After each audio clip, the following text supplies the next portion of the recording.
So I did my presentation on the reincarnation of Anne Frank, or Annalise Marie Frank. So she lived during the Holocaust. So during the Holocaust, it started in 1933, January 20th, to May 8th, 1945.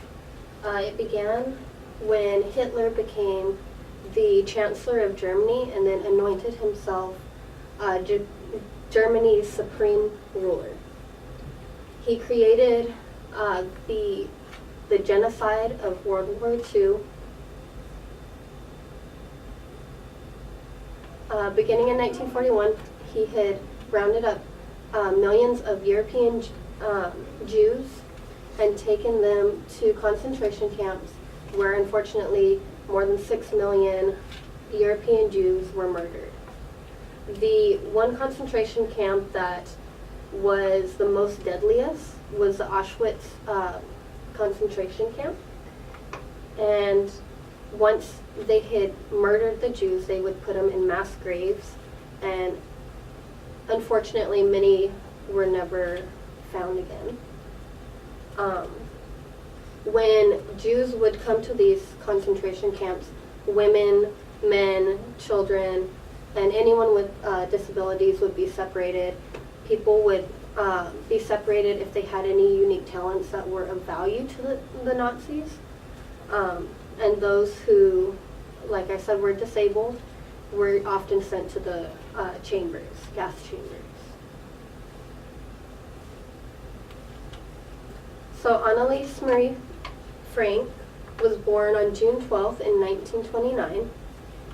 She was born to Otto Frank, her father, who was also the only survivor in the Frank family to come out of the Holocaust. Her mother, Edith Hollander Frank, and her sister, Margot Frank, was also part of the family. They unfortunately passed away during the Holocaust as well. Anne was also known in school as a popular and energetic young lady.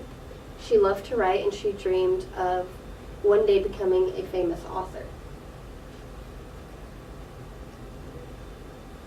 So what happened to Anne? During the World War II, the Frank family tried multiple times to come to America, but unfortunately did not succeed in coming to America. So in July 1942, her sister received a letter ordering her to show up to a concentration camp. In their attempt to avoid that, they went into hiding into their secret annex, which was a basement created in her father's work. They were in the annex from July 1942 until August 1944 for 25 months. They had successfully hid in this annex. Unfortunately, an anonymous tipper who was said to be someone who worked at the building they were in had found out about them and reported them to the Nazis. They had been found by the Nazis and taken into concentration camps, and Otto and Edith had actually been taken to Auschwitz. Edith had died there. Otto had been released in 1945 when the Germans released them. And Margot and Anne were actually taken to Bergen-Belsen, where they died of what they believe was typhus. But upon research, I found out that there was no record. They didn't know for sure if they died of typhus or if it was something else that they had died from. Unfortunately, they did die just weeks before the British forces liberated Germany, and they died in March of 1945. The liberation happened in April 1945. The bodies were placed in mass graves, and so, like all the other Jews, they were placed there and never found. So who is Barbro Karla? She was born in Sweden in 1954, and she, at the age of 2, started telling her family that she didn't understand why her parents were calling her Barbara. She wanted to be called Anne Frank. She had memories, she had dreams of this other life, and she would wake up having these dreams and she'd be trembling because she didn't understand what was going on in this life.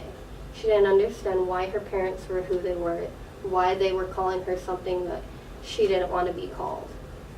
And she remembered quite detailed information about Anne Frank and her life. So, of course, as any parent would most likely do, upon hearing all this information from Barbara, the parents pushed it back and said it's imaginary friend, it's fantasy. But eventually they did take her to Amsterdam, and upon arriving in Amsterdam, they arrived just blocks away from where Anne Frank's house was, and she had actually took off down the street and started running through those blocks and found exactly where her house was. When she got to the house, she walked in and said, "Where are the pictures that were on the wall?" One of the workers, when questioned, said that the pictures had been taken down because many people were going in and taking Anne Frank's pictures, or they were starting to tarnish. So they took them and they preserved them, and they were going to put them back up months later. She was 10 years old at the time, and at that time, the Diary of Anne Frank had not been translated into a Swedish language. So that way, there was no real connection with the book and Barbara. Buddy Ellis is Anne Frank's cousin, and he heard about Barbara Carlin years after the Holocaust.